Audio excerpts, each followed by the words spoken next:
নমস্কাৰ এই মুহূৰ্তত আহি পৰিছে সন্ধিয়াৰ কেইবাটাও গুৰুত্বপূৰ্ণ খবৰ। আজি হৈছে 2 আগষ্ট। দেশৰ কোটি কোটি কৃষকৰ একাউণ্টত চৰকাৰে 11 বছৰত সোমাই দিছে 2000 কোটি টকা। এতিয়া চেক কৰক আপোনাৰ বেংক একাউণ্ট, আপোনাৰ একাউণ্টত 2000 কোটি টকা সোমাল নে? যদি আপোনাৰ একাউণ্টত টকা পোৱা নাই তেনে ক্ষেত্ৰত আপুনি কি কৰিব? লগতে লাখ লাখ অৰুণোদয় হিতাধিকাৰীৰ বাবে এটা ভাল খবৰ। অসমৰ মুখ্যমন্ত্ৰী ডক্টৰ হিমন্ত বিশ্ব শৰ্মাই অৰুণোদয় আঁচনিক লৈ কেইবাটাও নতুন নিয়ম সলনি কৰি দিছে। লগতে এই মাহত অৰুণোদয়ৰ টকা আপোনাৰ একাউণ্টত নাপাব। লগতে লাখ লাখ মহিলাসকলৰ একাউণ্টত চৰকাৰে প্ৰদান কৰিব 10,000 কোটি টকা। আগষ্ট মাহৰ ভিতৰতে পোনপটীয়াকৈ সোমাব ধনৰাশি। লগতে ৰেচন কাৰ্ড থাকিলে কেইবাটাও নতুন নিয়ম সলনি হৈছে। অসমৰ মুখ্যমন্ত্ৰী ডক্টৰ হিমন্ত বিশ্ব শৰ্মা চৰকাৰে ৰেচন কাৰ্ডক লৈ কেইবাটাও গুৰুত্বপূৰ্ণ মন্তব্য কৰিছে। লগতে কেইবাটাও ৰাজনৈতিক খবৰৰ লগতে অৰাজনৈতিক খবৰ যুগুত কৰা হৈছে আজিৰ দিনটোত। গোটেই অসম তথা ভাৰতৰ বিভিন্ন প্ৰান্তৰ পৰা যুগুত হৈছে কেইবাটাও ডাঙৰ খবৰ। এনেবোৰ খবৰ নিতৌ পাই থাকিবলৈ চেনেলটি ছাবস্ক্ৰাইব কৰি ভিডিঅ'টো এটা লাইক কৰিবলৈ নাপাহৰিব। আজিৰ আমাৰ প্ৰথম খুবেই গুৰুত্বপূৰ্ণ খবৰ হৈছে অসমবাসীৰ বাবে এটা ডাঙৰ খবৰ। আজি দেশৰ কোটি কোটি কৃষকে লাভ কৰিলে পিএম কিষাণৰ ধন। সোমাল নে নাই আপোনাৰ একাউণ্টত পিএম কিষাণৰ 20 নম্বৰ কিস্তিৰ ধন? এতিয়া আপুনি চেক কৰক। এতিয়া পৰীক্ষা কৰক আপোনাৰ বেংক বেলেঞ্চ। ধন লাভৰ বাবে এক্টিভ কৰি ৰাখক আপোনাৰ একাউণ্ট। যদি আপোনাৰ একাউণ্টটো এক্টিভ আছে তেনে ক্ষেত্ৰত নিশ্চয় আপোনাৰ একাউণ্টত টকাটো সোমাই গৈছে। যদি এতিয়া আপুনি টকা পোৱা নাই তেনে ক্ষেত্ৰত কি কৰিব? শীঘ্ৰে কৰি লওক এইকেইটা গুৰুত্বপূৰ্ণ কাম, অন্যথা বঞ্চিত হ'ব ধন লাভৰ পৰা। পিএম কিষাণৰ ৱেবছাইটত কৃষকসকলক ইকেৱাইচি, যদি আপুনি ইকেৱাইচিটো কৰা নাছিলে তেনে ক্ষেত্ৰত তাৰ বাবে আপোনাৰ একাউণ্ট নিশ্চয় টকাটো সোমোৱা নাই। অফিচিয়েল ৱেবছাইটৰ ফাৰ্মাকৰণত প্ৰৱেশ কৰক আৰু বেনিফিচিয়াৰী লিষ্টত গৈ চাব পাৰিব নিজৰ নাম। যদি আপুনি ইকেৱাইচি লগতে লেণ্ড চিডিং সকলোখিনি কাম কৰা আছে, প্ৰথমতে চাওক তালিকাত নাম আছে নে নাই। যদি আপোনাৰ তালিকাতো নামটো আছে তথাপিও যদি আপোনাৰ একাউণ্টত টকাটো সোমোৱা নাই তেনে ক্ষেত্ৰত আপুনি অলপ সময় ৱেইট কৰক, কিয়নো চৰকাৰে যেতিয়া টকাটো প্ৰদান কৰে লগে লগে আপোনাৰ একাউণ্টত টকাটো নোসোমায়, অলপমান সময় লাগে। সকলো টকা একেলগতে নোসোমায়। চ' বন্ধু বান্ধৱীসকল আপুনি সন্ধিয়া 7 বজালৈকে ৱেইট কৰক, আপোনাৰ একাউণ্টত টকাটো নিশ্চয় সোমাই পৰিব। হিতাধিকাৰীৰ বাবে মুকলি কৰা হৈছে টোল ফ্ৰী নম্বৰ। তথাপিও যদি আপোনাৰ একাউণ্টত টকাটো সোমোৱা নাই, আপোনাৰ সমস্যা হ'লে আপুনি দিব পাৰিব অভিযোগ। ছেভ কৰি লওক অন 5526 নম্বৰ অথবা অন 80011526 নম্বৰতে দিব পাৰিব অভিযোগ। আৰু আন এটা নম্বৰ হৈছে 01123381092। এই তিনিটা নম্বৰ ছেভ কৰি ৰাখক আপোনাৰ মোবাইল ফোনত। যদি আপোনাৰ একাউণ্টত টকা পোৱাত কিবা সমস্যা হৈছে তেনে ক্ষেত্ৰত অভিযোগ দিব পাৰিব। কেৱল এয়াই নহয়, পিএম কিষাণৰ যিকোনো সমস্যা হ'লে আপুনি জনাব পাৰিব। আজি দেশৰ কোটি কোটি কৃষকে লাভ কৰিলে পিএম কিষাণৰ ধনৰাশি।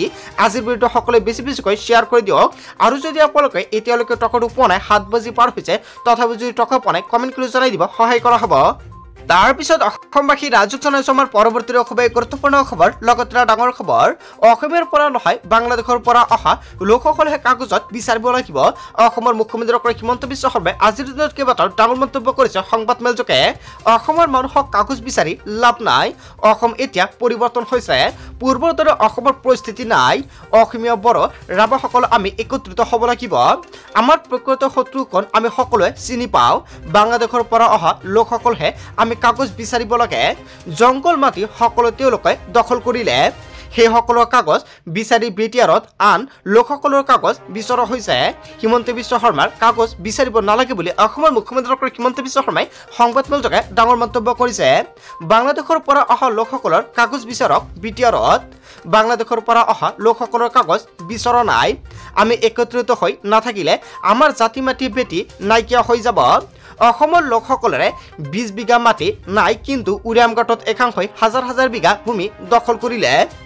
অসমৰ প্ৰকৃত বন্ধুকণ প্ৰকৃত শত্ৰুকণ সেয়া চিনিব লাগিব। অসমীয়া হিন্দু মুছলমান খ্ৰীষ্টান আমি সকলোৱে এই কথা বুজিব লাগিব। ইয়াৰ বাবে বিটিআৰত নতুন চিন্তাৰ জন্ম দিব লাগিব। যাৰ কাগজ বিচাৰিব লাগে সেইসকলেহে কাগজ বিচাৰিব লাগে।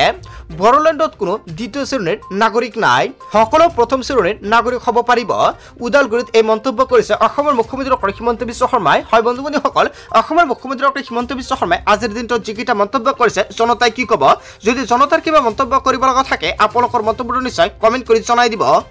তাৰপিছত অসমবাসী ৰাজুক জনাইছো আমাৰ পৰৱৰ্তী খুবেই গুৰুত্বপূৰ্ণ খবৰ, লগতে ডাঙৰ খবৰ।